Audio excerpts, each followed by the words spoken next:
Bom dia, agronegócio. Sexta-feira, dia 2 de fevereiro de 2024, 8 horas em ponto pelo horário oficial de Brasília. Está no ar o Bom Dia Agronegócio para você que nos acompanha pelo Notícias Agrícolas e também pelo canal AgroPlus. Sejam bem-vindos. Nós vamos destacar as notícias desta manhã, vamos mostrar os preços, vamos entender o que já é manchete para começarmos bem o dia, tomando boas decisões, enfim, tudo aquilo que é importante você saber para que juntos a gente vá construindo o Bom Dia Agronegócio, construindo e trazendo as informações que serão determinantes para você direcionar ali o seu dia e os seus negócios. Entre as nossas manchetes dessa sexta-feira estão a ferrugem da soja, preocupando muito no Rio Grande do Sul. A gente vai trazer detalhes.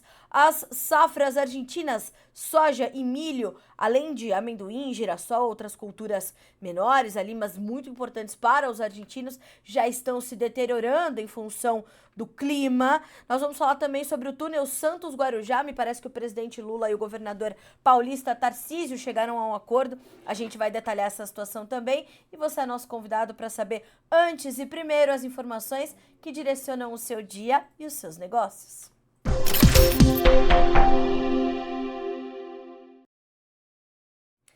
Mas antes de mais nada, vamos checar os preços, vamos ver como é que as bolsas estão funcionando para a gente começar o dia. E a gente começa com os números da soja na Bolsa de Chicago. A gente está falando de preços que estão bem próximos da estabilidade na manhã de hoje. Então a gente tem uma condição ali de estabilidade depois de uma semana de intensa volatilidade, né? Então nós temos ali a soja para esse momento subindo timidamente 0,02%, vai a 12 dólares mais 1 cento por bushel. O milho 4 dólares e 46, cai 0,1%. O trigo, este sim sobe, tem alta de 0,4%, 6 dólares e 4 centos por bushel. Vamos checar ainda os derivados de soja, são mercados também importantes e que também estiveram bastante voláteis nesta semana. Nós estamos falando então de farelo subindo 0,2% para 362 dólares e 30 centos por tonelada curta e o óleo de soja caindo 0,1% para 45 centos mais 54 por libra-peso, repetindo uma baixa de 0,1%. Então todos os mercados em Chicago testando certa estabilidade depois de uma semana de montanha-russa para preços, né? Então tem sido uma semana bastante agitada e a sexta-feira ainda pode nos reservar algumas surpresas, com certeza. Bom, vamos checar agora a Bolsa de Nova York. O café dá sequência à sua trajetória de baixa, 0,9% de queda agora para 1 dólar e 92 mais 38 por libra-peso. Açúcar caindo também, tem 0,3% de queda, 23 centos mais 48 por libra-peso. O mercado também dá sequências baixas, mas de forma um pouco mais contida, depois de ontem testar uma perda de 2,5%. O mercado do açúcar ontem despencou, acompanhando commodities energéticas e sentiu essa pressão, dando sequência, portanto, às baixas nessa sexta-feira. Algodão caindo 0,3%, vai a 86 centos mais 25 por libra-peso. Inclusive, para o algodão, quero sugerir que você cheque uma matéria que nós trouxemos ontem, falando sobre como a nova safra brasileira vai encontrar um cenário de mercado para o produtor brasileiro. Uma matéria importante, completa, que nós trouxemos ontem, eu e Guilherme Dorigatti, sobre o mercado de milho e como essa perspectiva vai ajudar na tomada de decisão dos produtores. Então, acho que é um conteúdo que vou até compartilhar com vocês, vou deixar o link aqui no nosso chat, para você, inclusive, que está nos acompanhando. Não se esqueça que esse é um espaço para vocês, tá? Esse espaço que a gente tem aqui, ao lado da nossa conversa, é o espaço do Fala Produtor. É um espaço dedicado à nossa audiência, a você. Então mande a sua pergunta, mande a sua dúvida, o seu questionamento. Ficou alguma dúvida sobre o que eu falei? Quer saber algo mais sobre alguma notícia que eu dei por aqui? Traga também a realidade da sua safra. É importante que você traga a sua perspectiva enquanto produtor para a gente trazer e juntos construirmos o Bom Dia Agronegócio, certo? Para concluir a nossa rodada de preços, vamos só ver como é que as commodities encerraram o dia na Bolsa de Dalian, mercado futuro na China. Por lá, os negócios já estão encerrados. Farelo fechou em queda, óleo de soja também, enquanto o milho subiu um tiquinho, né? Um pouquinho só de alta, mas subiu. Segundo as informações de Eduardo Vanin, analista de mercado da Agriinvest Commodities, mais uma semana baixista para a maioria dos contratos agrícolas, com destaque para os óleos vegetais. A soja na CBOT até esse momento tem uma queda de 7 centavos por bushel, o farelo alta de 13 dólares por tonelada curta, o óleo 1,4 centavos de queda, o que dá 3% de baixa, tá? O óleo de palma na Malásia, queda de 6%, o milho e o trigo na CBOT perto do 0 a 0, o milho na B3, uma queda de R$ 1,40 por saca. Na Bolsa de Dalian, a soja importada caiu 4,8%, o farelo 0,6%, o óleo de soja 6% de queda, a maior semanal desde maio do ano passado, esta baixa. O óleo de palma em Dalian caiu 4,6%, o milho na Bolsa Chinesa 1,9% de alta e o suíno vivo alta de 3,6%.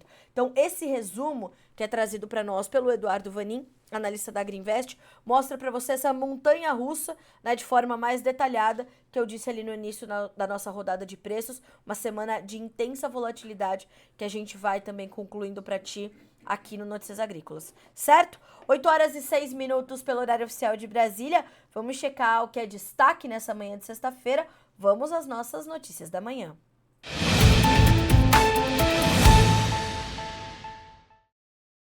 Bom, a gente começa o dia trazendo as informações aqui da Cochupé, a maior cooperativa de cafeicultores do mundo, em uma entrevista dada ontem pelo seu presidente, seu Carlos Augusto, ao Notícias Agrícolas, ali junto de Alexander Horta, falando sobre a nova safra de café, as perspectivas da nova safra. E a Cochupé está estimando uma safra 7% maior do que a anterior, tá trazendo perspectivas aí consideráveis, e o seu Carlos então deu deu todo esse detalhamento. A gente tem condições de clima mais favorável, apesar de alguns problemas pontuais e de alguma fragilidade do parque cafeiro em função dos problemas climáticos sentidos ali nas últimas temporadas. Então a gente tem acompanhado bem de perto esse desenvolvimento da safra ali na região da Cochupé. É uma safra, como eu falei, que tem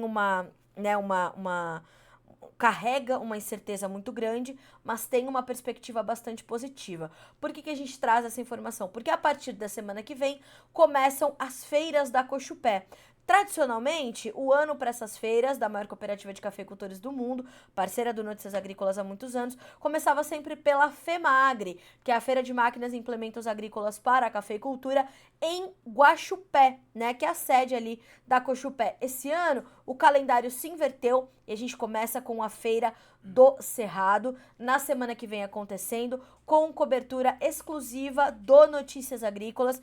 Então, nós teremos lá uma equipe trazendo todas as informações para você dessa cultura, deste mercado, setores, inovações, tecnologia e pesquisa. Então, já com essa perspectiva de uma safra 7% maior, que é a necessidade de entendermos de uma safra 7% maior para a gente entender principalmente como serão os negócios, porque no café os negócios estão bastante travados. Tanto para o café que já está na mão do produtor, quanto para o café, ou melhor dizendo, né, para as travas futuras. Os negócios estão de fato mais lentos. Inclusive, ontem o CPEA, né, trouxe as suas informações sobre o janeiro no café, apontando que os preços do café arábica oscilaram fortemente no último mês, refletindo justamente as incertezas quanto ao clima e à produção nacional. Embora no acumulado do mês o indicador CPEA-Esalq para o tipo 6 bebida dura registrasse uma variação pequena, ao longo do período, as médias operaram entre intervalos maiores, com mínima de R$ 962,99 por saca no dia 18 de janeiro e a máxima no dia 23, testando R$ 1.015,15 por saca. Segundo os pesquisadores do CPEA, enquanto agentes não conseguem dimensionar de forma mais precisa a oferta 2024-25 no Brasil e em países concorrentes, as cotações deverão continuar oscilando ainda com bastante volatilidade.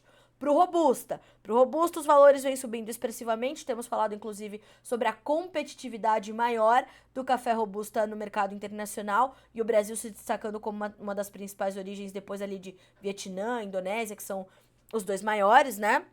E vem subindo, então, expressivamente os preços do café robusta no Brasil. O indicador CPEA-Esalq para esta variedade avançou 9,6% no primeiro mês deste ano, em janeiro de 24, e comparando-se a média de janeiro de 24 com janeiro de 23, a valorização é de expressivos 17%, certo?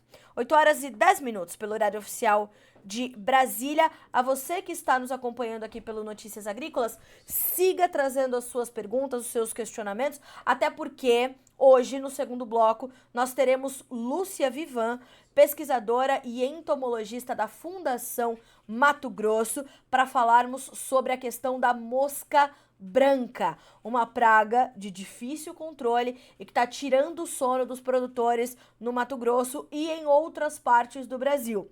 Pegou a soja nesse final de safra bem agressivamente e já traz preocupações também para o produtor de milho. Pois é, o produtor de milho já está tendo de lidar com a cigarrinha, o milho está desse tamanho, safrinha que está sendo plantado agora, cheio de cigarrinha, uma preocupação séria, e a Lúcia Vivan vai trazer todas essas informações porque a mosca branca também já está começando a atacar o milho. Então vá mandando as suas perguntas para a Lúcia. Sabemos que a mosca branca é uma praga que é de difícil controle e a Lúcia vai tirar suas dúvidas no segundo bloco, certo? 8 horas e 12 minutos pelo horário oficial de Brasília. Agora a gente vai falar um pouquinho sobre a condução ali da logística do Mar Vermelho, porque ainda há uma preocupação muito grande com os ataques aos navios mercantes que por ali passam, né? Uma das principais rotas do comércio marítimo do mundo, e os rebeldes do Iêmen, os rebeldes Houthi, afirmaram nesta quinta-feira ter atacado com mísseis navais um navio comercial britânico no Mar Vermelho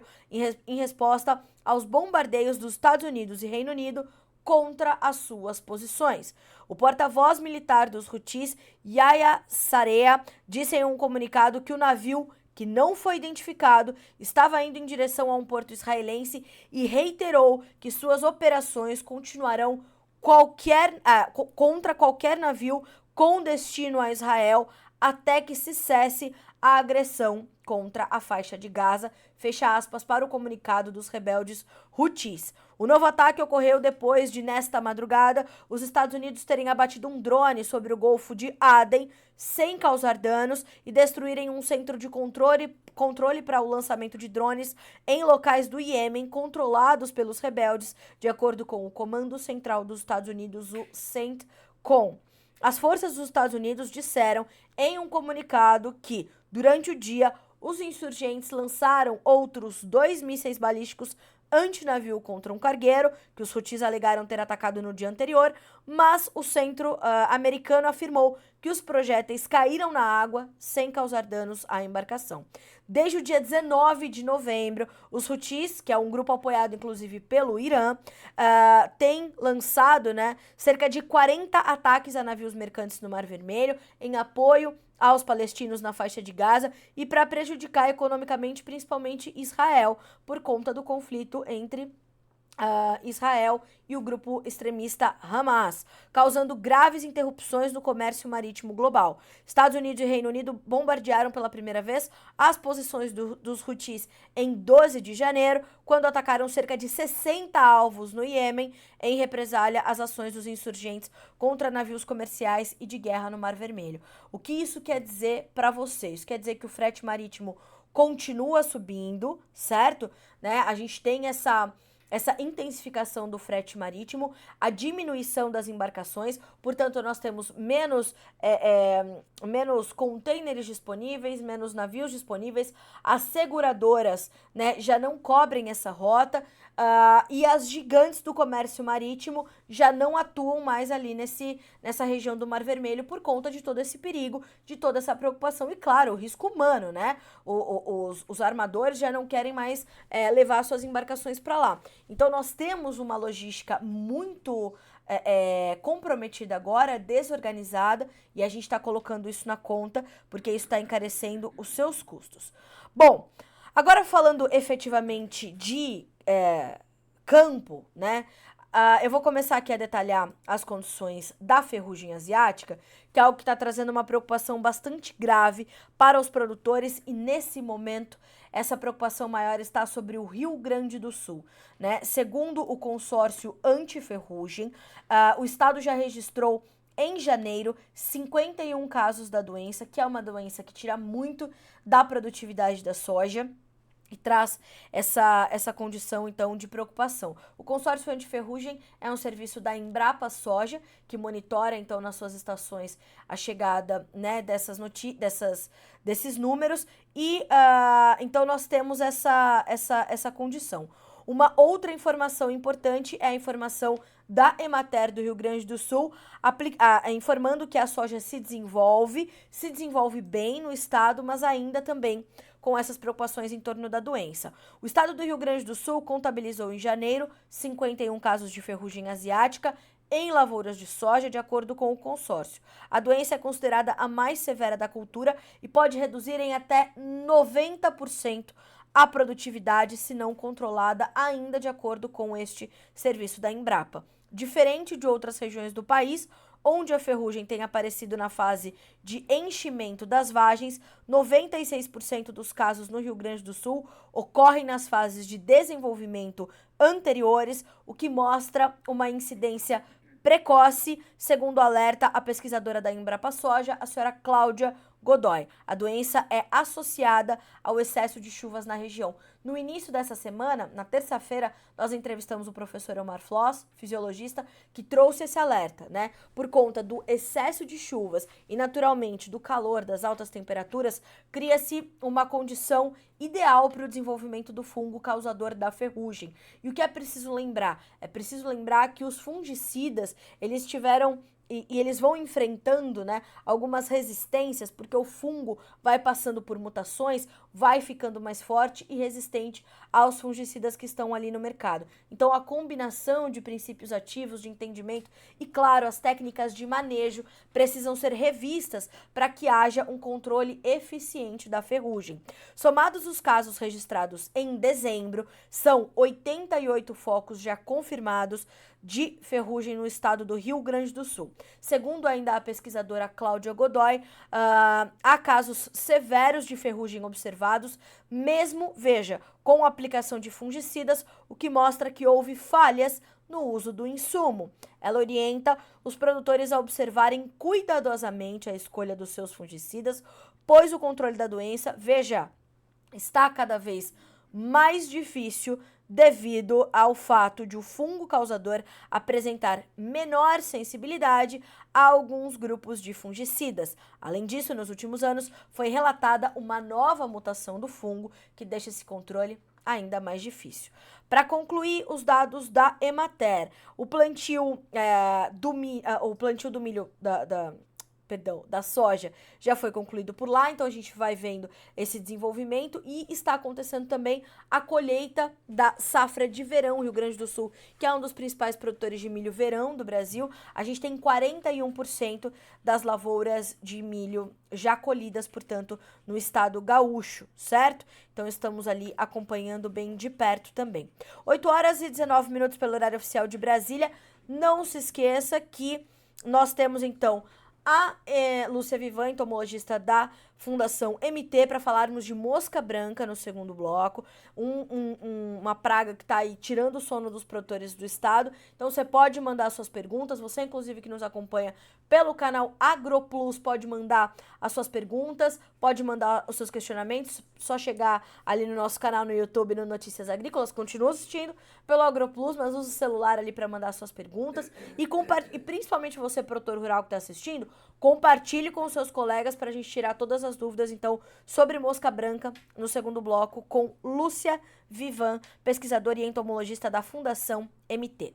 Bom, vamos falar ainda sobre a questão logística, mas agora aqui para o Brasil e alguma melhoria que a gente pode encontrar ali no litoral paulista, porque o presidente Luiz Inácio Lula da Silva e o governador de São Paulo, Tarcísio de Freitas, chegaram a um acordo para a cooperação dos dois governos na obra do túnel Santos-Guarujá. A gente precisa lembrar que o Porto de Santos é o maior porto da América Latina, o porto que promove ali uma movimentação de cargas ali, né, que é a maior. Ontem, inclusive, nós trouxemos a condição do algodão, por exemplo, no Brasil. 97% do algodão brasileiro que está com a sua competitividade lá em cima é escoado pelo Porto de Santos. Na sequência, a gente tem Paranaguá e Salvador, e a gente precisa continuar expandindo a nossa capacidade portuária para garantir que a nossa competitividade também possa encontrar expansão. Então, a gente precisa escoar mais e melhor.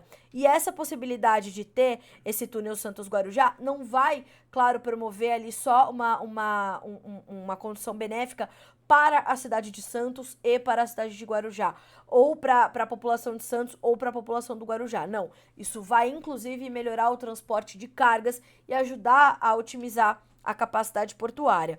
Após impasses que ameaçavam o início das obras para a construção do túnel, que promete ligar as duas cidades, no litoral de São Paulo, os governos federal e paulista chegaram a um acordo nessa semana. A informação foi confirmada pelas agências de notícias e assim ambas as administrações terão participação nas obras, incluídas no PAC, que é o Plano de Aceleração do Crescimento.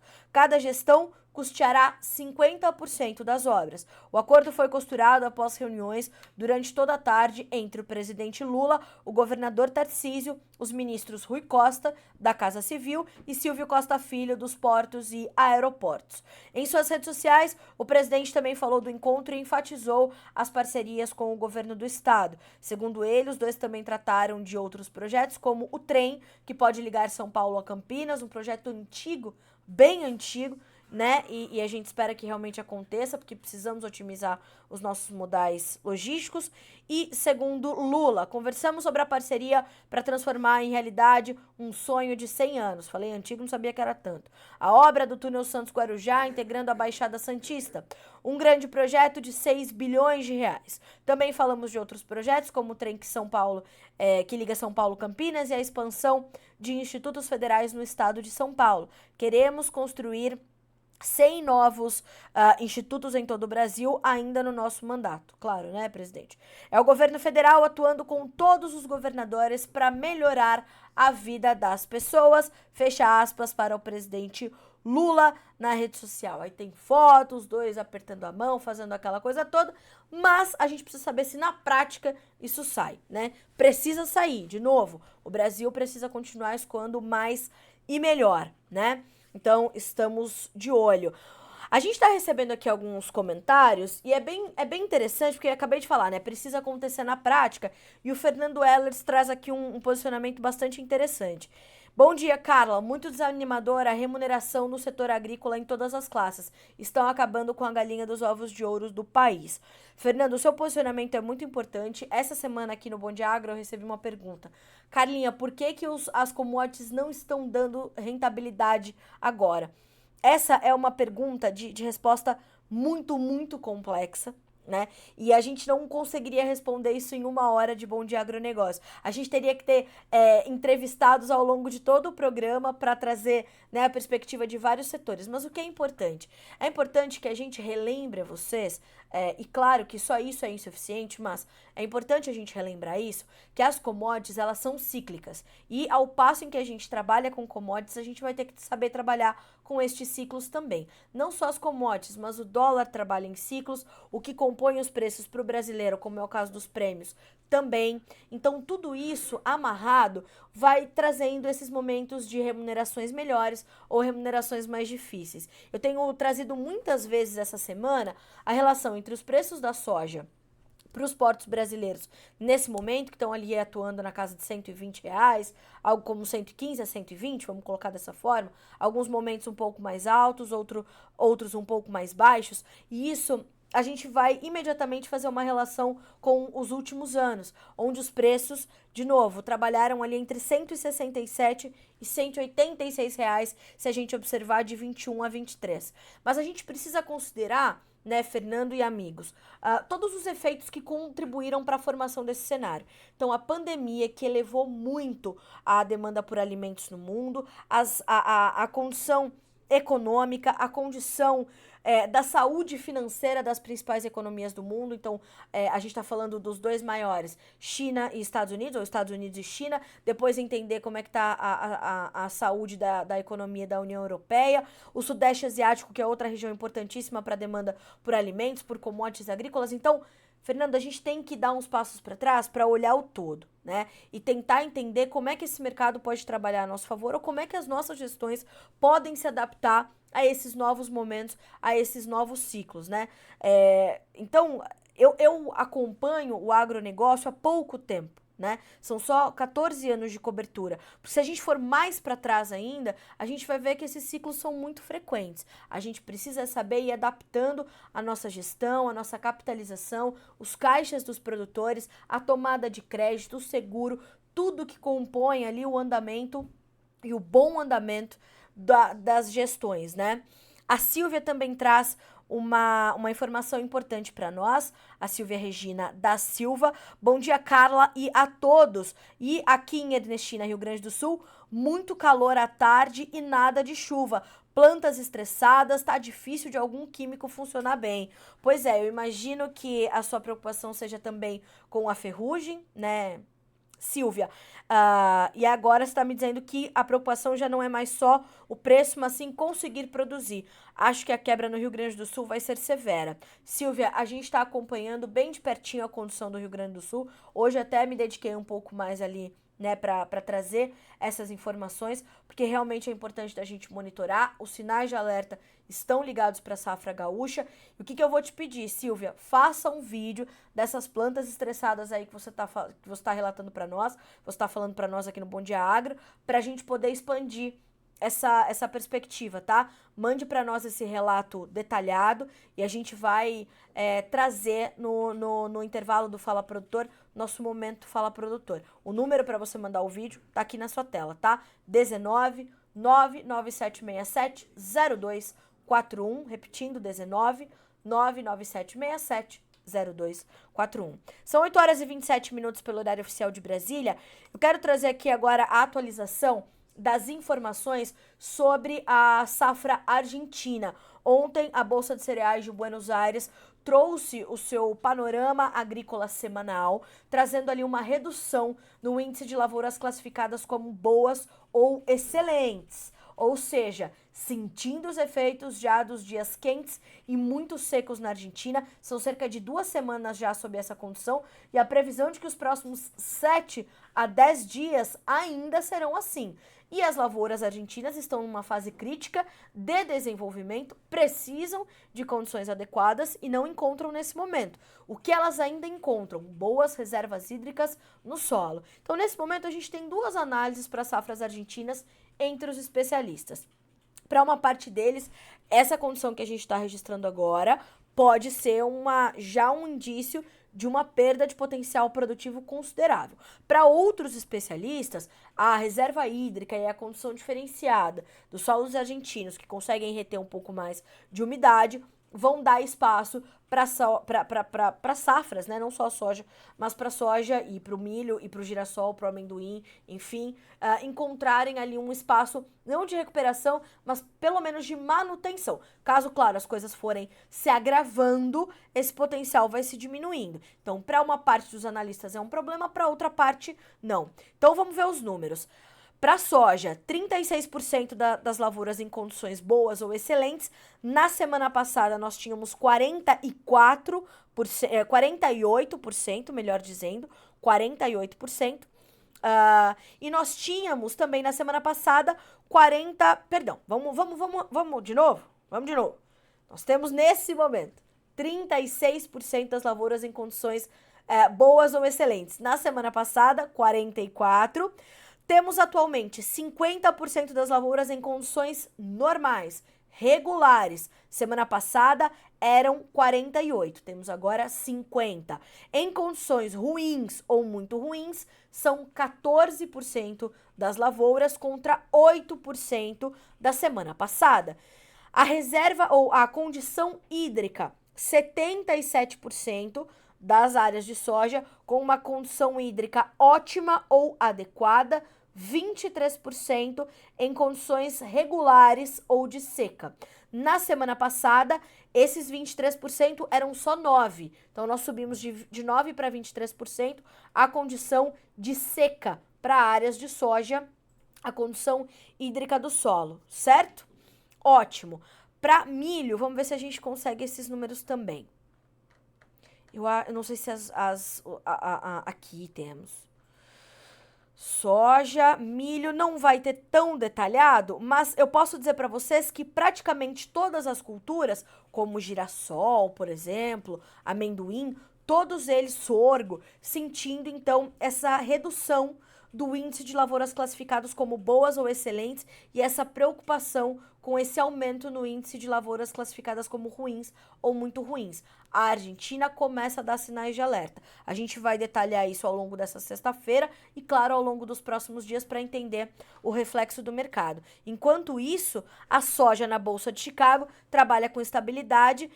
Nós temos o contrato março subindo meio ponto para 12 dólares e 3, o maio caindo meio ponto para 12 dólares e 13 cents por bushel.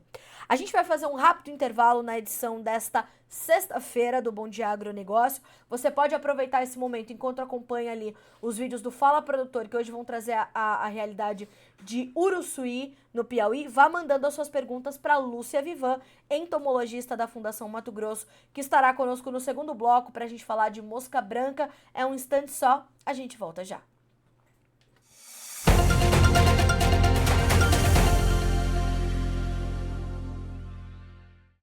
Sadio, né, gente? Olha a sanidade dessas plantas. Olha que beleza.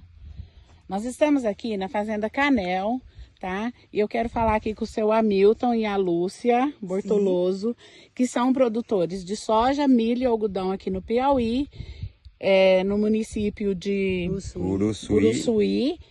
E eu quero falar para vocês como está o clima aqui no Piauí e quem vai falar é o seu Hamilton. O clima está bem favorável, porque está chovendo bem e está fazendo sol, que a planta precisa também do sol, né? E contrariando até a expectativa nossa, que a gente achava que ia ter um El Niño muito severo, e não confirmou. A gente está com chuvas bem distribuídas, não está com muito excesso de chuva, mas está bem constante a chuva e bem distribuída. Então a gente está bem feliz com o que está acontecendo esse ano. Vocês produzem algodão certificado, o senhor é presidente da Pipa, e eu queria saber aqui na região qual a produção de algodão que está tendo por ano. O Piauí vai ter um acréscimo bem grande de algodão esse ano, porque estão chegando novos produtores, estão chegando já montando algodoeira, porque para algodão tem que ser uma estrutura, senão não consegue produzir, né? Então a gente acha que esse ano o Piauí fica em torno de 25 mil hectares de plantio. Estão fazendo o levantamento final, porque também tem bastante algodão de segunda safra em cima de pivô, mas vai ficar em torno disso aí, de 25 a 30 mil hectares de algodão esse ano. Ela está com 20 nós produtivos, entendeu? E já fez a cachopa. A cachopa está completamente feita. O que diz aqui que ela não teve veranico durante nenhuma estágio da cultura e completou o ciclo perfeitamente. Certinho, então. Aqui nós estamos na Fazenda Canel, em Uruçuí, Piauí. Seu Hamilton está explicando para a gente como o clima foi bom aqui para a produção de soja. Mesmo a mais tardia já está com os grãos formados aqui dentro das vagens, né? Então a gente acredita que a produção aqui no Piauí de soja, pelo menos aqui nessa região, está salva. Pois é, vocês viram que passou um avião aqui atrás, ele está pulverizando a soja com prevenção da ferrugem, tá? Então a gente sabe que quando o clima é mais úmido, a ferrugem pode atacar a soja e a gente faz essa prevenção. E aqui não fica por menos, né? Tá fazendo a prevenção aqui para que as ferrugens não ataquem as folhinhas da soja e atrapalhem o preenchimento de grãos.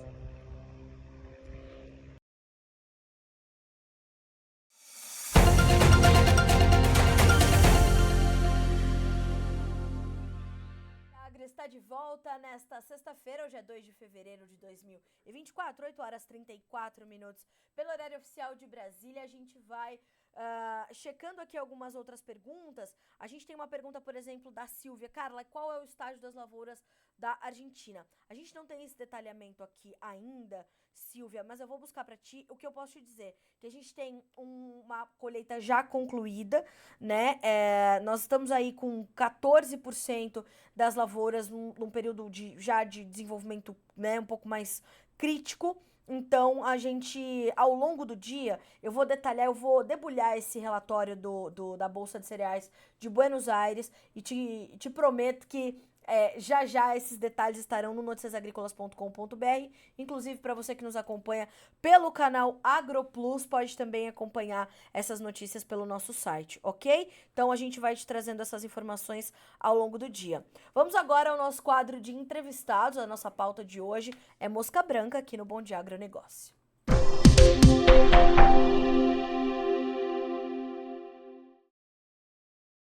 E de volta a gente vai falar sobre uma praga que tem tirado o sono dos produtores não só de Mato Grosso, embora a gente vá dar um pouco mais de destaque hoje para este estado, mas tem tirado o sono de produtores em todo o Brasil, que é a mosca branca. Ela pegou bastante a soja nesse final de safra e já começa a preocupar também para a segunda safra de milho. E para nos ajudar com essas informações, uma das maiores especialistas no assunto neste país, Lúcia Vivan, entomologista da Fundação MT. Lúcia, bom dia, é um prazer recebê-la aqui no Bom Dia Agronegócio. Seja bem-vinda. Bom dia, o prazer é meu, agradeço o convite para participar com vocês. Lúcia, de fato, né, temos ali um momento de produtores sem dormir por conta da mosca branca. É uma situação fora do normal nessa safra, o que está acontecendo, ou faz bastante sentido para você, diante das condições climáticas, do período de plantio, do momento em que as lavouras se encontram, esse ataque mais severo desta praga? Bom, pensando no Mato Grosso, a mosca branca já foi problema em anos anteriores, né? Bem crítico, com perdas bem consideráveis quando não se faz um manejo adequado. Mas nessa safra está chamando bastante atenção. E, lógico, principalmente devido ao clima, né? Condições mais secas, períodos de veranicos mais longos. E desde o início da implantação da cultura da soja, nós já tivemos, né, essa condição climática. Então, isso com certeza favoreceu o crescimento dessa população, né? Muitas vezes ela já está na área, mas devido a uma condição climática mais úmida, com uma condição bem mais chuvosa, né, essa população ela aumenta bem mais devagar. Mas nesse ano, né, com temperaturas altas, o clima mais seco, ela estourou em todas as regiões do Mato Grosso praticamente, né? E não só agora mais para o final do ciclo da soja, mas em algumas regiões com plantios mais tardios, né, devido à condição climática também, teve a presença da mosca branca em populações bem altas desde o início da implantação da cultura, né? Nós acompanhamos áreas com soja nos estádios ali V4, V5, já com uma infestação bem considerável, né? Então, isso com certeza tem um impacto grande, né? Tanto no desenvolvimento da planta, né, na parte do enchimento de grãos, então afeta com certeza a produtividade. Além de, lógico, né, aumentar o custo de produção, porque são aplicações que muitas vezes, né, o produtor não posiciona, né, com uma frequência assim, tão alta como nesse ano. Lúcia, era isso que eu queria entender. Como você tem percebido a atuação, o manejo dos produtores em torno dessa praga? Porque o que nós recebemos de relatos aqui no Notícias Agrícolas é de que, de fato, ele vem enfrentando dificuldades para encontrar produtos que possam, de fato, controlar a mosca branca. Agora, isso vai muito além dessa condição, a gente vai percebendo isso de forma diferente, de produtor para produtor. Não só o produto vai fazer diferente, mas a forma de manejar, o tempo, o momento da aplicação, tudo isso precisa ser um conjunto bem feito para dar resultado? Isso, exatamente. Muitas vezes eu posso ter o melhor produto para controle de mosca branca, né, onde a gente posiciona mais os produtos ninficidas, né, que afetam a forma jovem da praga, mas se esse produto não for posicionado no momento correto, ele não tem o efeito de proteção na planta, né? Então, a gente continua com um problema de alta infestação, um problema de fumagina nessas folhas, que é decorrente à alimentação desses insetos, né? E com isso essas folhas podem secar e cair prematuramente, e isso com certeza afeta bastante a fotossíntese dessa planta e que acaba, né, relacionando aí com quedas em produtividade. Então é importante, né, isso nós passamos desde o início da safra, né, há vários anos a gente já vem trabalhando com a parte de controle para a mosca branca, e realmente esse controle ele deve ser muito inicial, porque é um inseto mais difícil de ser monitorado, né, pelo tamanho, pela agilidade dele, né, é difícil quantificar essa população. Então, sempre nós recomendamos, lógico, o uso de produtos que controlam os adultos num primeiro momento, mas a necessidade desses produtos para cortar o ciclo da praga é muito importante, né? E nos últimos anos, pela condição climática, até pela janela de plantio, né, que se tinha no Mato Grosso, até pela condição climática, nós não víamos essa infestação aumentando muito, porque a gente tinha uma soja plantada mais cedo, colhida mais cedo, Uhum. né, em uma condição muito boa de precipitação. Então, isso fazia com que a praga não explodisse muito. E nesse ano já foi bem diferente, né? Uma condição de seca praticamente em todos os plantios e uma janela de plantio maior. Então, nós temos agora áreas sendo colhidas e áreas ainda em R5.5, R6, que ainda é uma condição que a gente pode ter problema para mosca branca. E essa população ela está se deslocando para essas áreas mais novas, né? Então, com certeza, essas áreas têm que ser bem manejadas em relação a esses controles. E estamos, né, enfrentando essa falta de produtos específicos.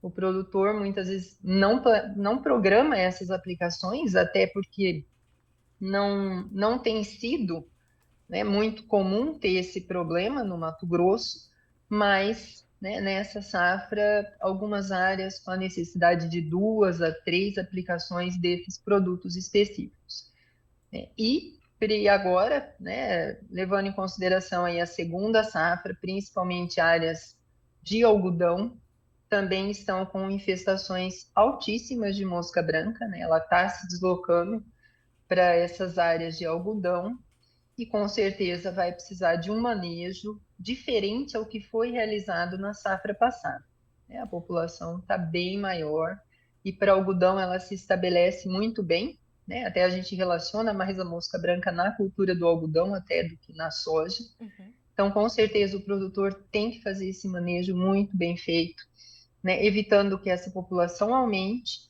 e que se mantenha na cultura do algodão e que talvez possa causar problema até na fibra, né? Porque se ela não for bem manejada, realmente ela vai, né, durante todo o ciclo do algodão, ela vai estar presente.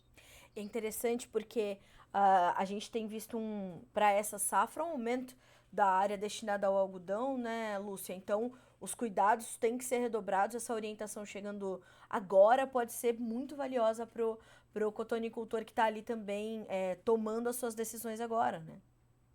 Sim, e a gente tem o cotonicultor, é o sojicultor também, Exato. né? Então, a importância dele manejar essa praga dentro do sistema de produção, né? Então, eu reduzi a minha população na cultura da soja, evitando que essa população se desloque para a cultura do algodão, né? E que aí, numa infestação maior, seja mais difícil de reduzir essa população. E nós temos um outro agravante para o algodão também, que nós temos uma janela de plantio maior, né? Nós temos mais áreas Sim. com plantios em dezembro, que geralmente, né, a gente tinha um plantio mais de segunda safra mesmo. E hoje, né, como com a condição climática, muitas áreas plantaram o algodão antes né? Então, com certeza, nós temos uma janela de plantio maior para o algodão também. Então, essa praga ela acaba se deslocando, né? E transitando aí em todas essas condições. Lúcia, a gente tem uma pergunta da Silvia. Embora você seja uma profissional da Fundação MT, tenho certeza que você vai conseguir responder. A Silvia pergunta: tem previsão de chegar no Rio Grande do Sul ainda nesta safra a mosca branca? A gente já tem relatos de algumas lavouras que estão sofrendo com essa praga por lá também. Qual a sua perspectiva, principalmente diante das atuais condições climáticas por lá nesse momento, Lúcia? A gente tem chuvas, a gente tem calorão. O que você imagina que possa acontecer ainda para o Rio Grande do Sul? Olha, o que eu converso com os pesquisadores do Rio Grande do Sul, a soja plantada mais tarde, muitas vezes, pode ter um ataque de mosca branca, né? Se ocorrer, né, talvez um período com veranico, e muitas vezes não precisa ser um veranico muito agressivo para a gente já ter essa população presente e aumentando.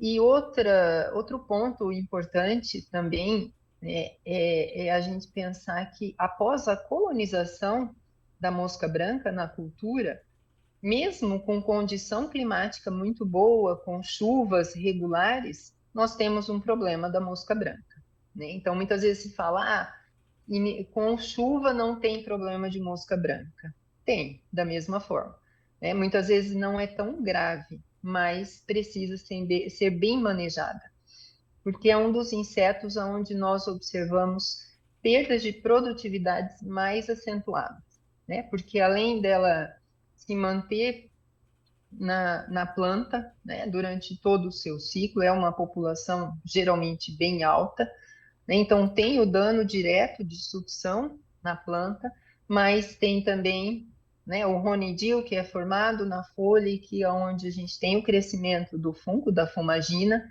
e que isso interfere muito na fotossíntese da planta, né? Então, por isso que nós vemos em esse agravamento tão grande, né, uma perda de produtividade, uma perda de folhas.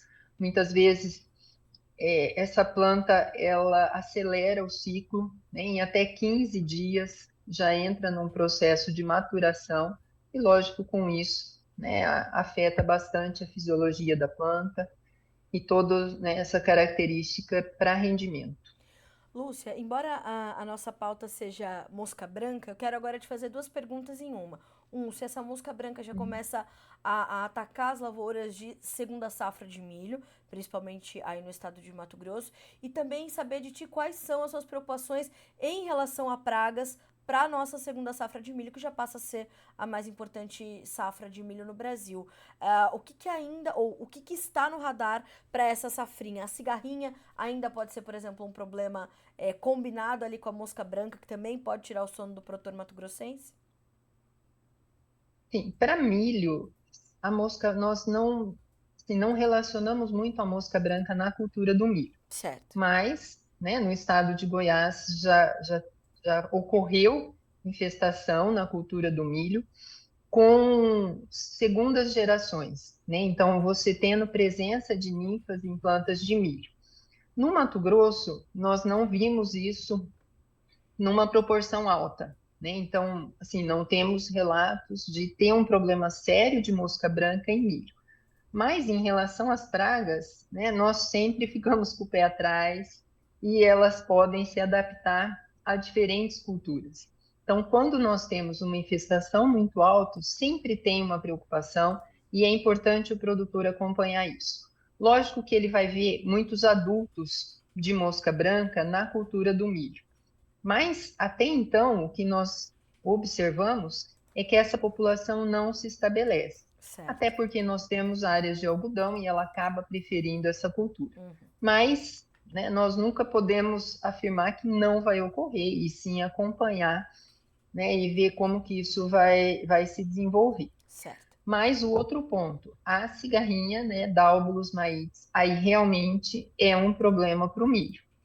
E nessa safra, né, como tem uma condição, né, bem mais seca em relação à safra anterior, nós podemos ter infestações altas, né? Então, a importância do produtor realizar um manejo adequado na cultura do milho é muito importante, porque a cigarrinha é muito semelhante à mosca branca numa condição de monitoramento, né? É um inseto bem ágil, nós não conseguimos quantificar bem ao certo essa população, né? E são reinfestações frequentes. Essa população se desloca muito de uma área para outra, né? Então, com certeza, o produtor tem a impressão de que ele está aplicando e não está tendo efeito, mas pelos nossos resultados, né, ele tem esse efeito do produto, ele consegue controlar essa população e isso ele vai conseguir observar de maneira mais clara quando o milho estiver no estágio reprodutivo, né, quando a gente tiver a formação dessas espigas,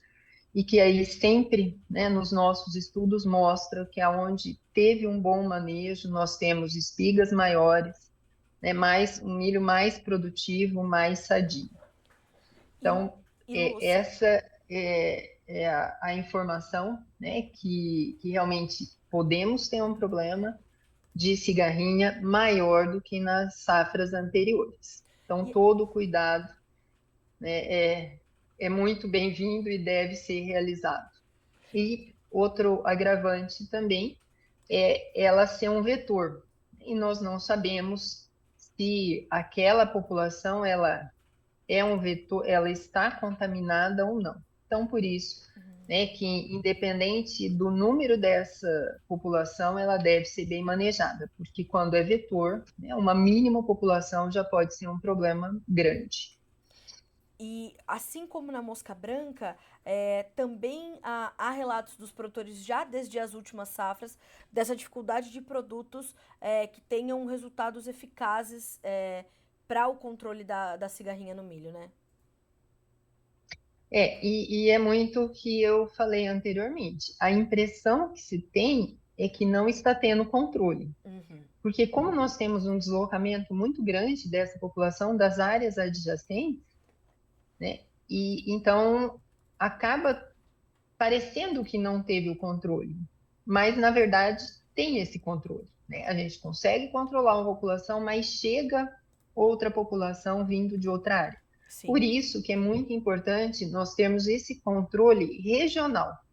Todos os produtores fazerem o controle, né, de maneira adequada, no período correto, né? Então, desde ali o estágio V1, V2, né? Lógico que a gente aproveita as aplicações para o percevejo barriga verde também na cultura do milho, que praticamente são os mesmos Sim. produtos, e é uma aplicação bem inicial, e continuar essas aplicações, né, até o estágio V8, VT, aí vai depender muito de cada região, né, e até como a região como um todo realizou o manejo dessa praga, para reduzir mesmo essa população, né? Não adianta um produtor fazer muito bem feito, que ele vai sofrer, né, com os vizinhos que vão oferecer uma população para ele. Lúcia, quero muito te agradecer pela companhia no Bom Dia Agro nessa sexta-feira. Tenho certeza que durante a segunda safra de milho ainda vamos nos falar muitas vezes para a gente continuar trazendo essas excelentes orientações para o produtor. Sempre que você está conosco aqui no Notícias Agrícolas, vem orientações muito ricas para a nossa audiência. Obrigada mais uma vez e de novo, portas abertas para os seus estudos, para suas informações. Sempre que quiser, por favor, só nos trazer um alerta e a gente já te coloca aqui ao vivo para conversar com os produtores do Brasil todo. Obrigada, Lúcia. Obrigada, eu que agradeço, né, e estamos à disposição para partilhar todas as experiências. Obrigada, Lúcia. Um ótimo final de semana para você. Até a próxima. Um abraço. Até mais. Obrigada igualmente.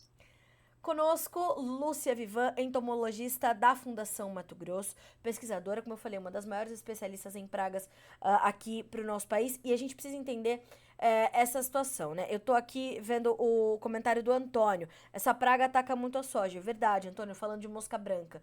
Mas nós temos alguns relatos ali no Mato Grosso já da mosca branca atacando o milho. Viram a explicação da Lúcia, né? Os adultos vão atacar, de fato, vai ter uma mosca branca ou outra no milho, mas por conta ali da preferência por uma lavoura de algodão, por exemplo, a gente vai ter essa migração, né?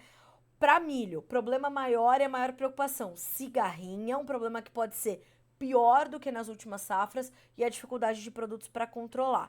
Mais do que isso, atenção à mosca branca na soja, sim, mas a gente está finalizando a safra e agora atenção redobrada pro algodão. Então, já começar a fazer seu manejo, já começar a fazer seu controle, pegar todas essas orientações da Lúcia, alinhar e fazer um bom manejo, né? Um manejo integrado de pragas, que é uma prática que aqui no Brasil funciona muito bem, entender a composição dos produtos, enfim, fazer um belo de um combo de manejo para controlar cigarrinha, mosca branca, percevejo, tudo aquilo que for aparecendo na tua lavoura. Porque você já tá com o teu preço achatado, precisa garantir pelo menos na produtividade ali o que dá para mitigar, o que dá para controlar, como clima, por exemplo, que não dá para controlar, uma praga, o máximo de investimento. Um comentário importante que chega de Guarda-Mora, em Minas Gerais, onde a mosca branca também tem sido muito intensa. O produtor Tiago Machado relatou em entrevista ao Notícias Agrícolas que a mosca branca por lá tá difícil de controlar, faltando produto, acaba que o produtor tem que usar produto que é para feijão, por exemplo, na soja para ajudar a controlar a mosca branca e mata apenas o inseto adulto, não o pequeno. Aí logo tem que aplicar de novo porque o pequeno já cresceu. Cada aplicação ele relata custar R$ 180 por hectare. A mosca branca tem essa característica, são insetos muito ativos, o adulto é muito ativo. Então aplicou hoje o inseticida, amanhã a lavoura está infestada de novo. Então o resultado do manejo demora um pouco a aparecer, é verdade. E a gente tem essa condição ali a característica do inseto já traz muito essa dificuldade do controle, além da fumagina que ela deixa ali nas plantas, como a Lúcia falou, que é aquela camada de fungo que limita, né, reduz a área de fotossíntese da planta, reduzindo muito da produtividade. São 8 horas e 56 minutos pelo horário oficial de Brasília. Vamos falar com a nossa audiência, vamos ao Fala Produtor dessa sexta-feira.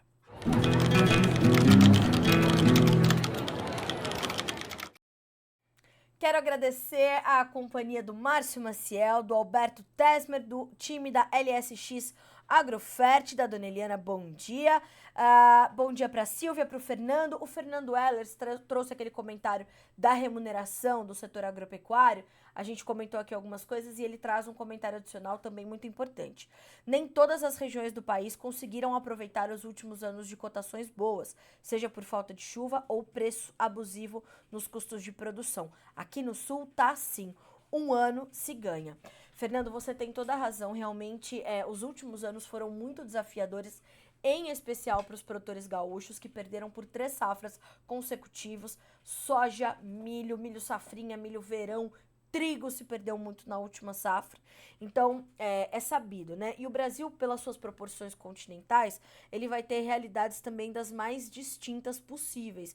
Então, nesse momento, por exemplo, a safra de soja, a safrinha não vai ser diferente no caso do milho, a nova safra de trigo também vai ser um desafio, porque nós temos um clima tropical, começa daí a gente já tem essa dificuldade, nós temos essas proporções continentais, então é difícil a gente ter uma mesma realidade de preço por conta de despesas logísticas e uma série de outras coisas, custo de produção também varia demais, então, como eu falei, é ter uma gestão afinada e personalizada para os seus resultados, para a sua região. Seus comentários são muito importantes, viu, Fernando? Continue sempre participando conosco, você tem toda a razão, nem todo produtor vai conseguir captar as oportunidades que o mercado oferece da mesma forma.